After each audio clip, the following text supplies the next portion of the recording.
자, 오늘은 사도행전 8장 26절에서 40절 말씀해가지고 하나님과 함께하는 삶이라는 제목으로 말씀 나눌게요. 여러분 여행 좋아해요? 여행? 나는 여행을 좀 좋아한다 하는 친구 있나요?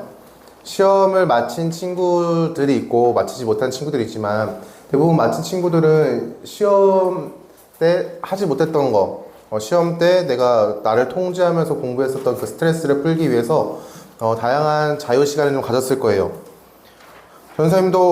전사님은 이제 혼자서 여행 가는 것도 좋아하고 같이 여행 가는 것도 좋아하는데 전사님은 때로는 혼자서 좀 이렇게 여행을 좀 가는 것 같아요.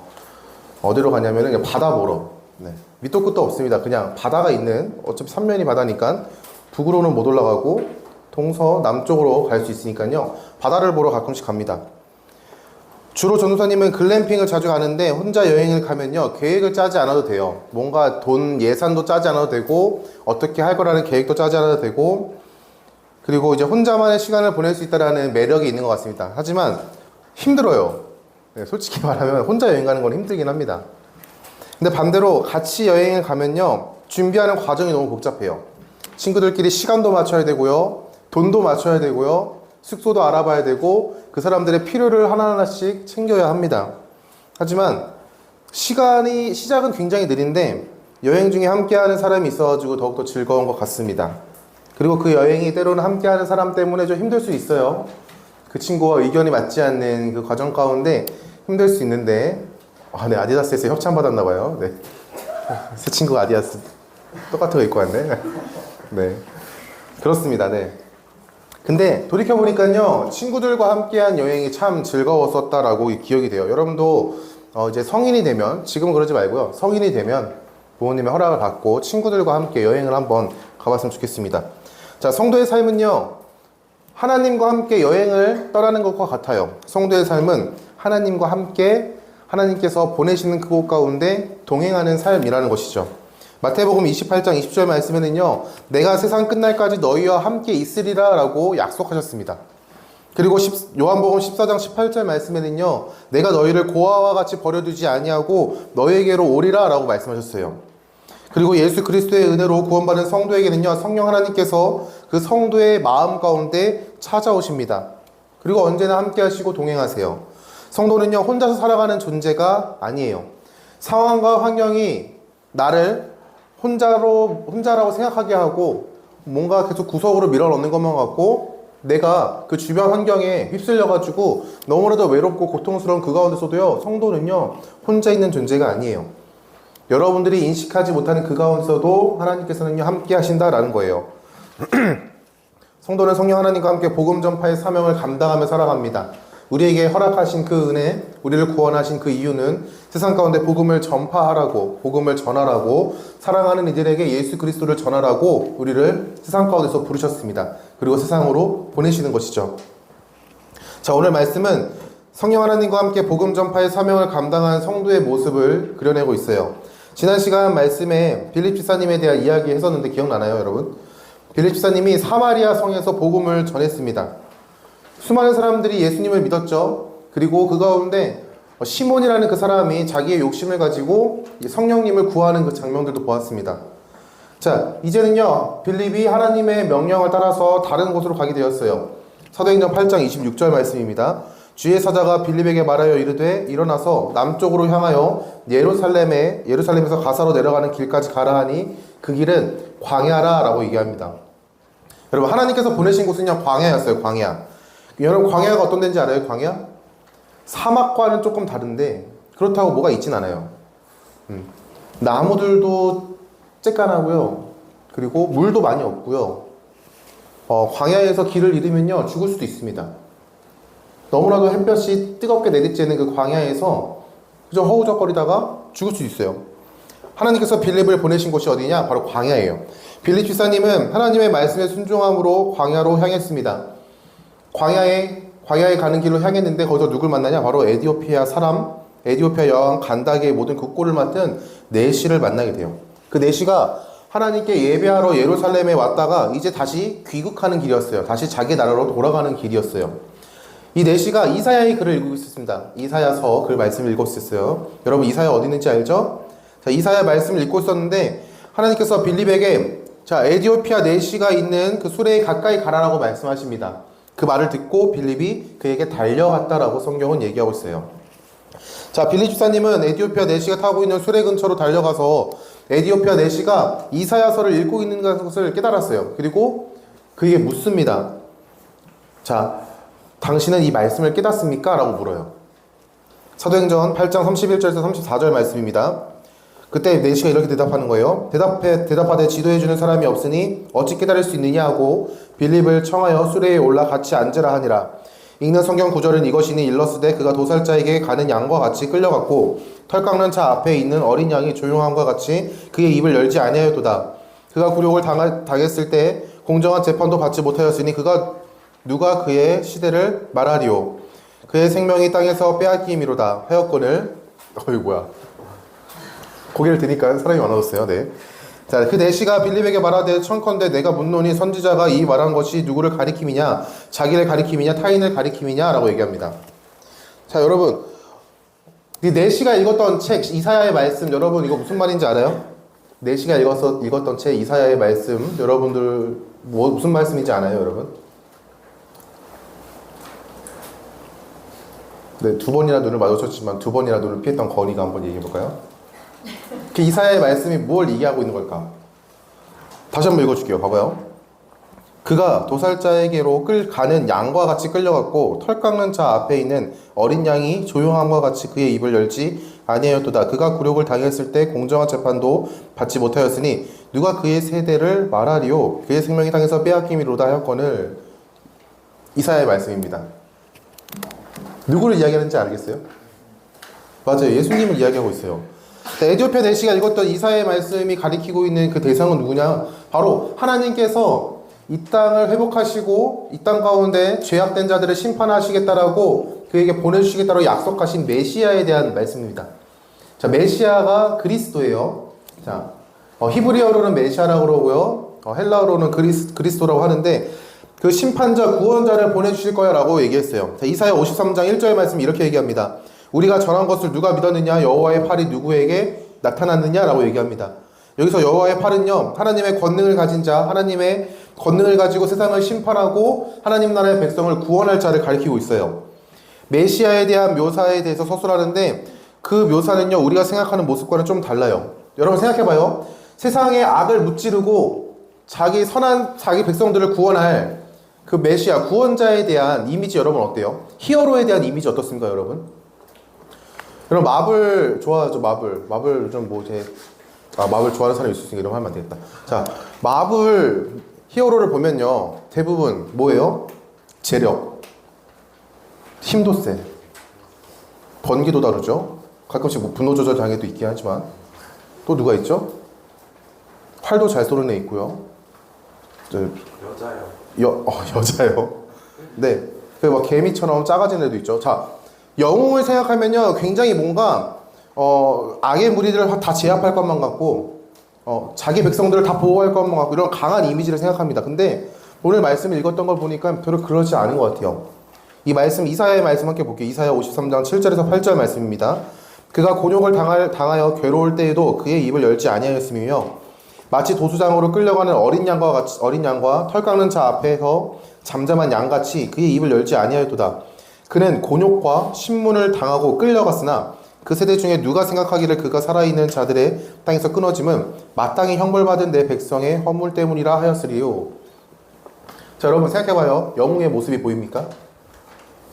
어떠한 모습에도 영웅의 모습이 보이지 않아요. 이사야의 말씀은요, 메시아, 그 구원자가 어떠한 존재라면은 고난받는 자라는 사실이에요. 고난받는 자. 메시아에 기록된 그 말씀에 기록되어 있는 메시아는 누구냐? 바로 고난받는 종에 대한 그 메시아가 고난받는 종의 모습으로 이 땅에 올 거야 라고 말씀하세요. 에티오피아 내시는요, 이사야 글을 읽으면서 이해할 수가 없는 거예요. 여기서 가리키는 그라는 존재가 누구냐 도대체. 그라는 존재가 누구냐? 타인이냐 아니면은 이 글을 쓴 이사야라는 사람이냐 라고 물어요. 이 말을 듣고 빌립이 이야기합니다. 자, 여기서 나타난 사람은 누구누구야 이러면서 복음을 전해요. 여기서 나타나는 그 사람은 예수님이야. 예수님이 이 땅에 오셔가지고 죄인된 우리를 위해서 이 땅에 직접 오셨어. 그리고 사람의 몸으로 이 땅에 오셔서 죄도 없으신 그분이 십자가에 못 박혀 죽으셨어. 모든 이들에게 하나님의 사랑과 말씀과 주의 뜻을 가르치고 그는 하나님의 말씀에 100% 순종하심으로 이 땅 가운데서 하나님과 화평을 이루셨어. 그리고 그 이루신 화평을 우리에게 은혜로 주셨단다 라고 얘기합니다. 그 말을 듣고 에디오피아 내시가 너무나도 기뻐서 세례를 받습니다. 그리고 에디오피아 내시는요 자기 나라로 돌아갔어요. 그리고 빌립은요 또 하나님의 영 성령님의 인도하심을 받아서 다른 곳으로 떠났습니다 라고 이야기합니다. 자, 빌립 집사님은요 복음을 전하는 사명을 감당했다라는 사실을 우리가 알 수 있어요. 그러나 혼자서 감당하지 않았죠. 빌립 집사님은요 성령 하나님의 도우심 가운데 복음 전파의 사명을 감당했다라는 것을 알 수 있습니다. 자, 그러면 여러분들은 어떻게 복음을 전하는 일들을 감당하고 있습니까? 궁금한 게 있는데 우리 두 친구는 누구니? 이거 친척이에요. 아, 이거 친척이야? 얘 친척 원래 교회 다녔니? 그랬구나. 자, 나는 미안. 좋은 예시가 있어가지고. 자, 친구야, 수연이가 너 교회 데리고 왔는데 무슨 꼬드금이 넘어온 거니? 아침 이 피곤한 시간에. 자, 수연이가 어떻게 친구를 전도했는지 저는 잘 모르겠어요. 왔으니까 알죠, 저는. 네. 자, 여러분, 누군가에게 예수님을 전한다는 것은요, 때로는요, 굉장히 멍청해 보일 수도 있어요. 잘 생각해봐요. 여러분이 일요일이라는 시간을 들여가지고, 일요일의 시간을 따로 시간을 내서 교회에서 예배를 드리는 것, 그것을 누군가에게 권면한다는 것은요, 세상에서 살아가는 친구들의 입장에서는요, 굉장히 멍청한 짓일 수 있습니다. 굳이 시간을 들여? 굳이 아침 일찍 일어나? 그 일요일에 빨간 날인데 유일하게 쉴 수 있는 날인데 그 시간에 좀 더 공부하면은 영어 단어를 몇 개 외우고 수학 문제 몇 문제 더 풀겠다 라고 생각할 수 있어요. 자, 근데 그렇게 복음을 전해요. 자, 복음을 어떻게 전합니까, 여러분? 건이야, 너 복음 전해봤니? 친구에게 예수님 전해봤어? 왜 자신이 없어? 어떻게 전했니? 교회 나오라고? 교회 왜 나와야 돼?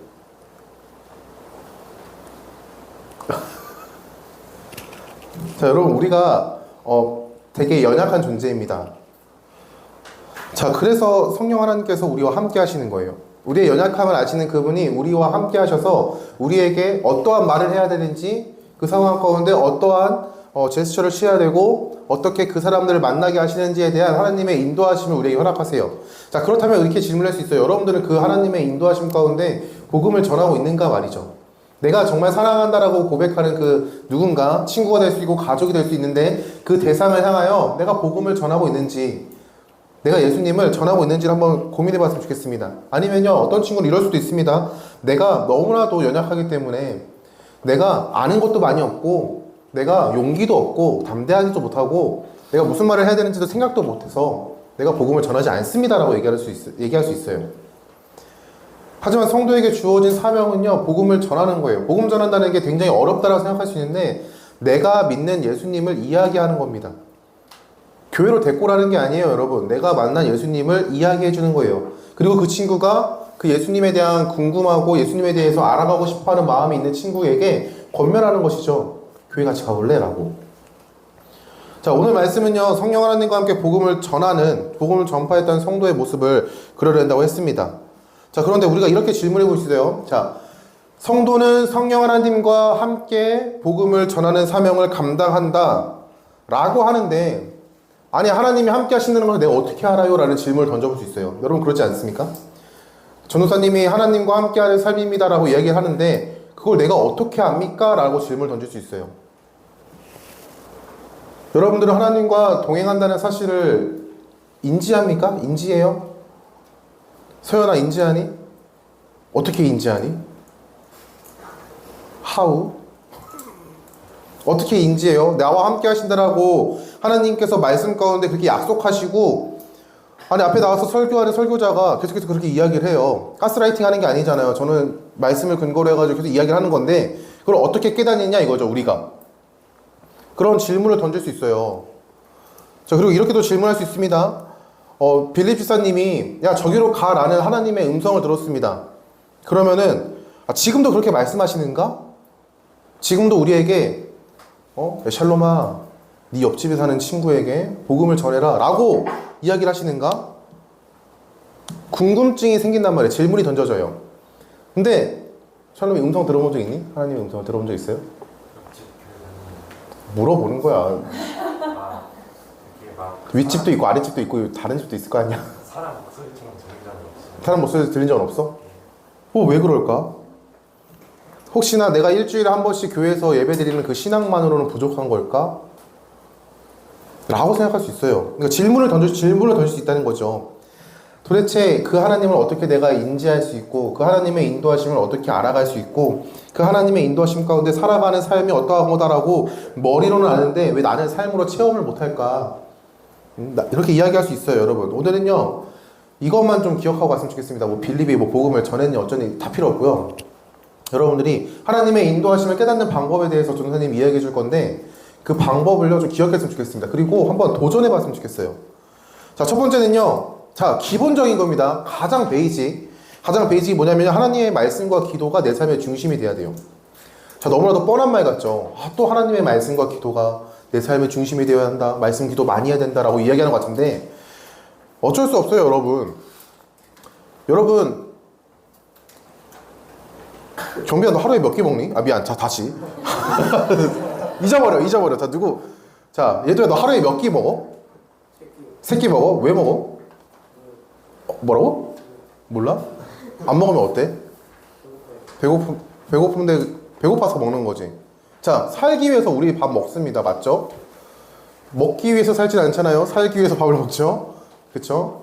자, 우리가 밥을 먹어요. 밥이라는 걸 먹어요. 누구는 밀가루를 먹을 수 있고 빵을 먹을 수 다 도와요. 뭔가 먹죠. 먹는 이유가 뭡니까? 내가 그 먹음으로써 내 삶을 연장하는 거죠. 에너지를 얻고요. 그 삶에서 내가 살아가는 힘을 얻어요.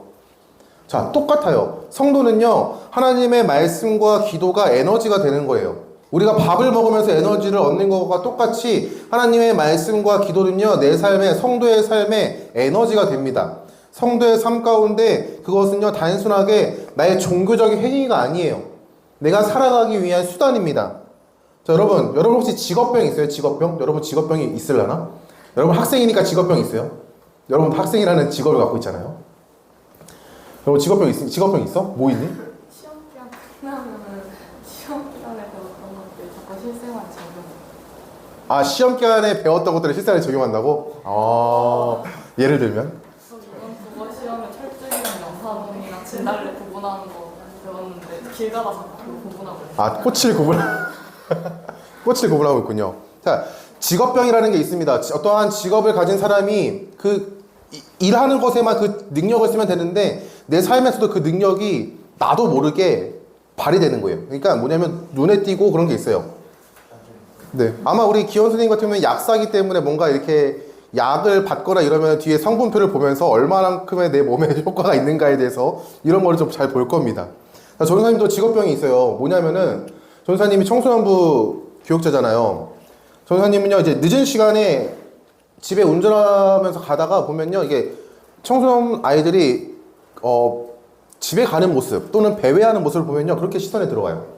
그렇게 눈에 들어와요. 늦은 시간까지 공부하고 집에 귀가하는 학생들 보면요, 저랑 일면식도 없고 내가 모르는 애들인데 그냥 눈에 들어와요. 그리고요, 되게 안쓰러워요. 그리고 대견하기도 하고요, 그리고 응원하게 돼요.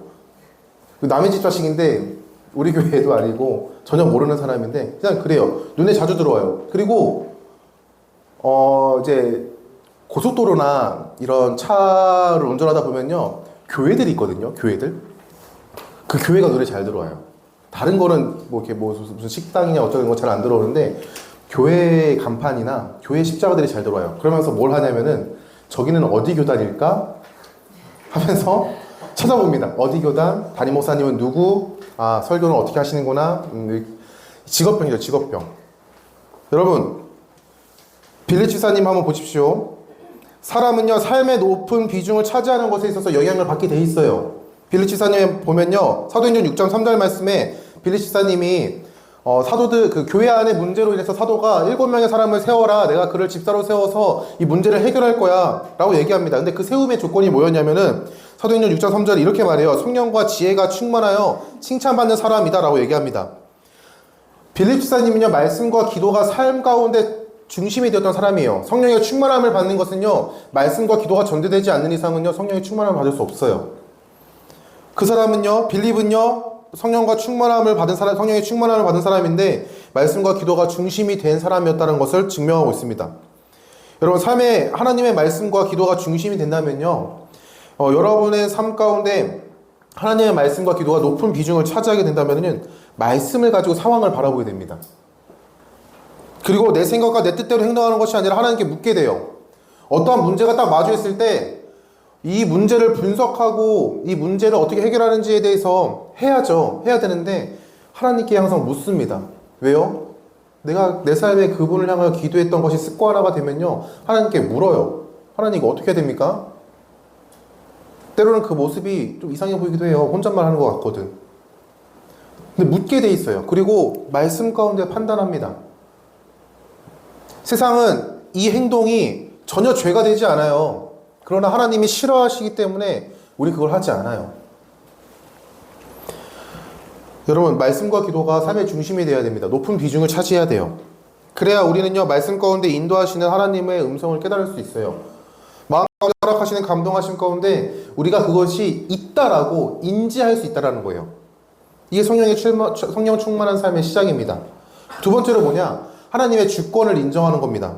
자, 여러분, 예를 들어 볼게요. 전도사님이 자, 효린이와 전도사님의 거리가 500m라고 해봅시다. 전도사님이 멀리서 야 거리면요, 효린이는 돌아보고 저 전도사님이 왜 저럴까라고 바라볼 거예요. 그리고 계속 야 그러면은 오겠죠.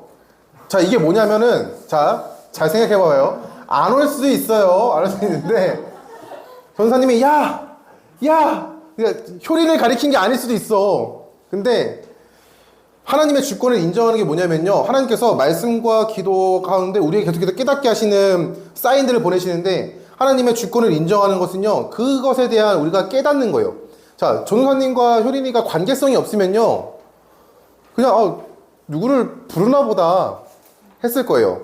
근데 효린이와 전도사님 안에서는요, 성도와 교역자라는 관계성이 있기 때문에 내가 이렇게 멀리서 헛짓하고 있으면, 부르고 있으면 나를 부르나 하고 물음표를 던질 거고요, 계속 부르는 모습을 보면서 날 부르나 싶다 하고 올 수도 있습니다.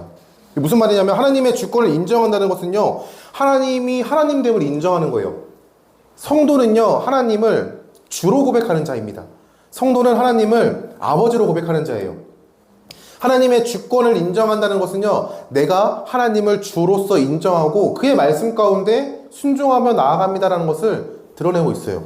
하나님의 말씀을 내가 들음으로써 그 가운데 그 음성에 반응한다는 걸 이야기하고 있어요.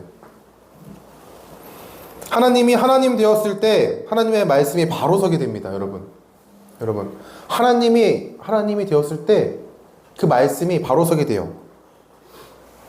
우리가 예수 그리스도의 은혜로 구원받은 하나님의 자녀라는 사실을 깨달았을 때, 기억할 때, 우리가 성도라는 사실을 기억하고 깨달을 때 하나님을 바로 볼 수 있어요. 여러분, 전도사님이 아무리 이렇게 여러분 앞에서 이야기를 하지만 여러분들은 내가 이야기하니까 듣잖아. 밖에 나가서 전도사님이 이야기하면 들을까요? 여러분, 예수님 믿어야 됩니다. 뒤에 지나가는 이제 중학교 1학년 친구가 어쩌라고요? 이러고 갈 수 있어요. 이렇게 근데 우리가 이 관계성 안에서는요, 그 말씀이 이 자리가 너무나도 피곤하고 힘든 자리라고 할지라도 관계성 안에서는요, 그 말을요, 들어요. 기억을 못할지라도 들어요.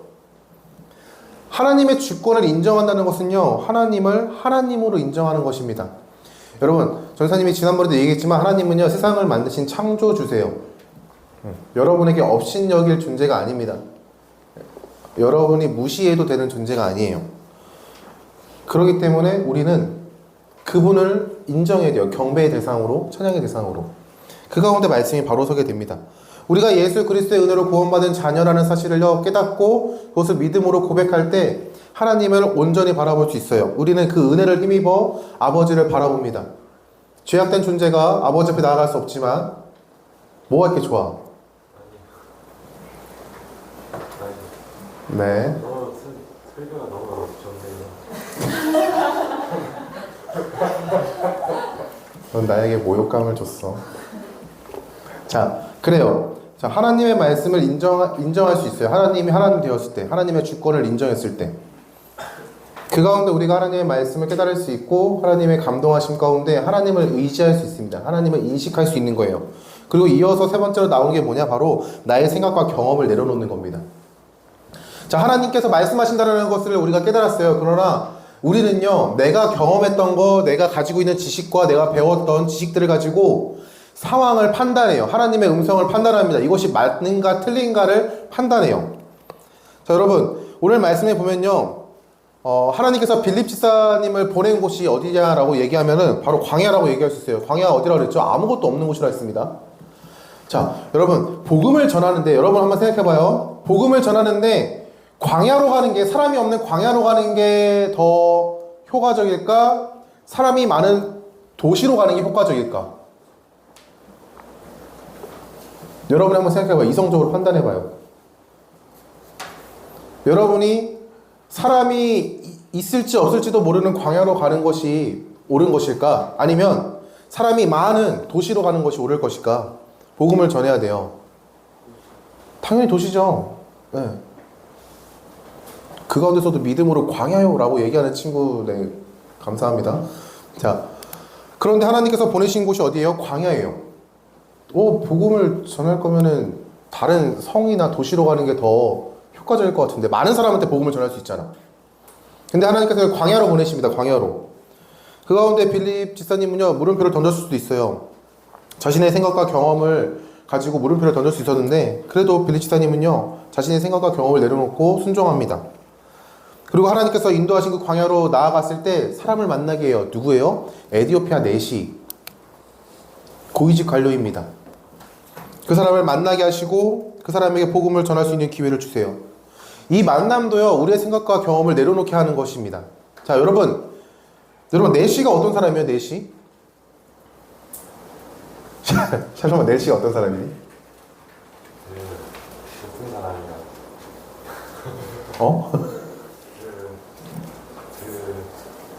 자, 여러분 내시가 어떤 사람이에요? 강유야, 내시 어떤 사람이야? 쏙쏙 피해가네요. 제가 원하는 답변들이 안 나오고. 자, 여러분, 내시는요, 슬픈 사람이에요. 안타까운 사람이고요. 네, 여러분. 뭐라고? 신하 맞아요. 신하 맞아요. 신하 맞는데, 내시는요, 이제, 남자인데 남자가 아닌 사람이에요. 무슨 말인지 알겠죠? 자, 남자인데 남자가 아닌 사람이에요.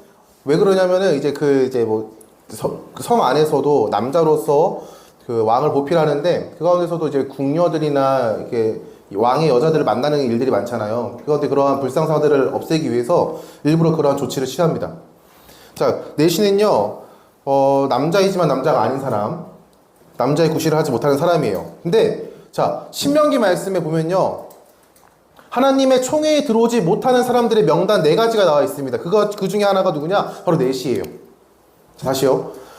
하나님께서는요, 이러한 사람은 하나님의 총회, 하나님의 앞으로, 하나님의 은혜 안으로 들어올 수 없습니다. 라고 말씀 가운데 명시해놨는데 그 중에 한 사람이 누구냐? 바로 내시라는 거예요. 신명기 23장 1절 말씀이 이렇게 나와요.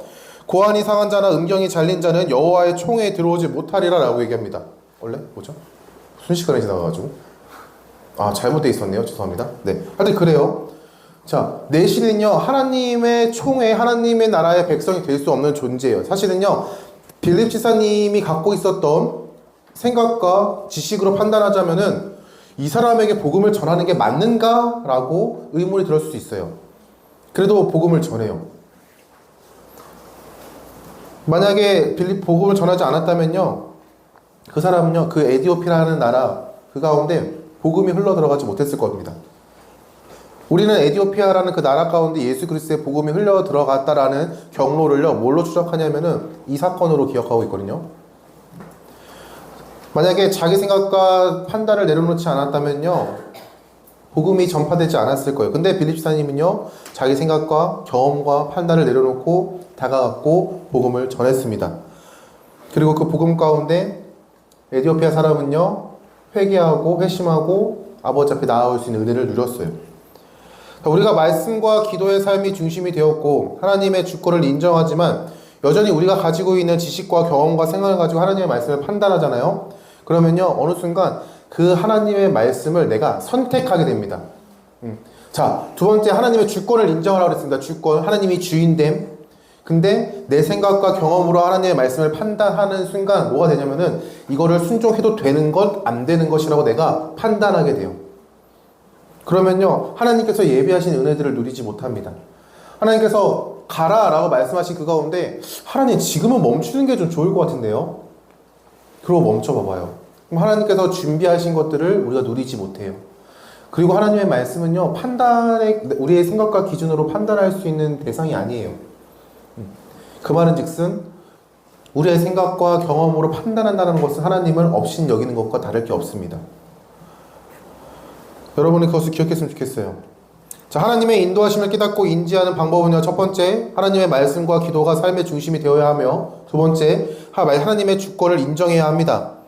마지막으로 나의 생각과 경험을 내려놓아야 해요. 이때 우리는 하나님의 인도하심을 누릴 수 있습니다. 하나님의 음성을 깨달을 수 있는 것이죠. 예수 그리스도의 은혜로 구원받은 성도는 마음 가운데 성령 하나님께서 함께 하세요. 그분은 우리와 함께 하시는 것만으로 끝나는 것이 아니라 우리 안에서 끊임없이 일하십니다. 하나님의 말씀을 깨닫게 하시고 은혜를 누리게 하시고 우리를 보호하시고 위로하시고 인도하세요. 그분의 일하심 가운데 우리가 누릴 수 있는 방법은 뭐냐? 하나님의 말씀, 기도가 내 삶의 중심이 되는 삶을 살아가고 내 생각과 경험과 판단을 내려놓고 하나님의 주권을 인정함으로 그분의 은혜 안으로 나아가는 거예요. 우리가 그 은혜 안에 나아갈 수 없는 존재이지만 예수 그리스도께서 그 은혜 안으로 나아갈 수 있는 길을 만들어 주셨습니다. 그것을 걸어 나아가는 것이죠. 여러분의 삶이 성령 하나님의 인도하심을 누리는 삶이 되길 소망합니다. 하나님의 뜻을 기대하고 소망하는 것을 넘어가지고 그 삶을 누리는 삶이 되길 소망해요.